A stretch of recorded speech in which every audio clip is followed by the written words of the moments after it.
I'm Hugh Fraser, and this is 58 Seconds for Future Spaces.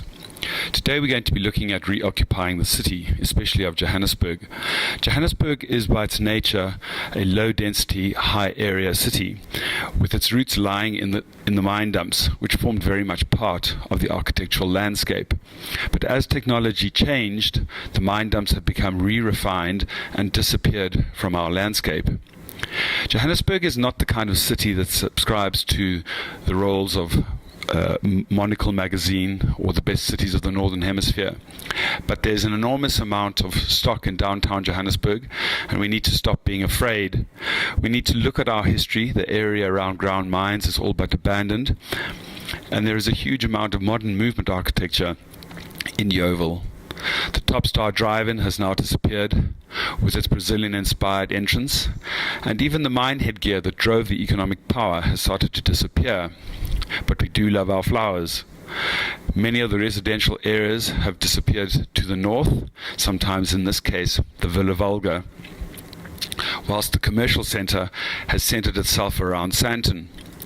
Other cities around the world have discovered their industrial bases.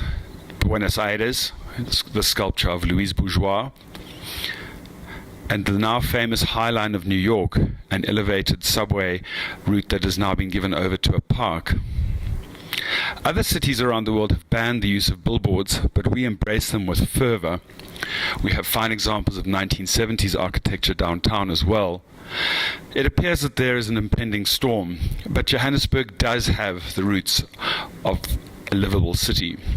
Fordsburg, with its Indian traders of over 100 years and the concomitant restaurants.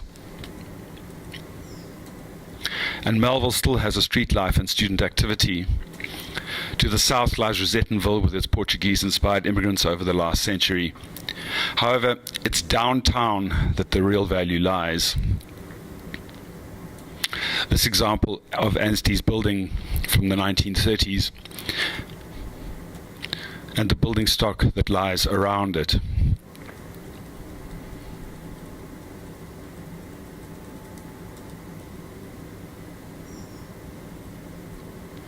Johannesburg actually has two parts, the downtown and Braamfontein, linked by the Nelson Mandela Bridge.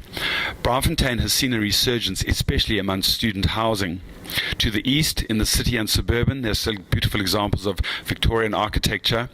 Meanwhile, further along, in 2010, Arts on Main, which later developed into Maboneng, has evolved into an area which is much more exciting than just a place to park the mayor's car. But the area itself remains invigorated even at night. The city has invested in artworks. This is Beyers Naudé Square, and the Firewalker on the entrance to the city from Braamfontein.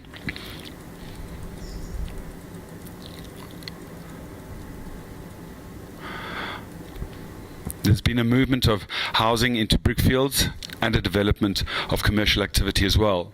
Braamfontein and the Lawson Tower, which remains a great place to view the standard regular Highveld storm or traffic heading out.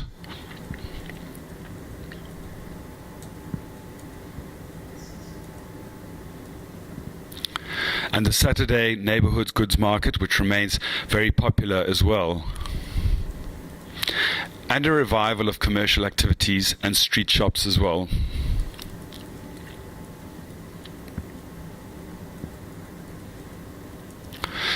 Also to the west, Ferrersdorp, which was known for its Chinatown and once a year for the Chinese New Year, came alive. This has become the site for the new sheds at One Fox, which is another indication of part of the city being renovated. Great opportunity lies in the city. Where else can you buy a cow's hide? Rediscover your inner city.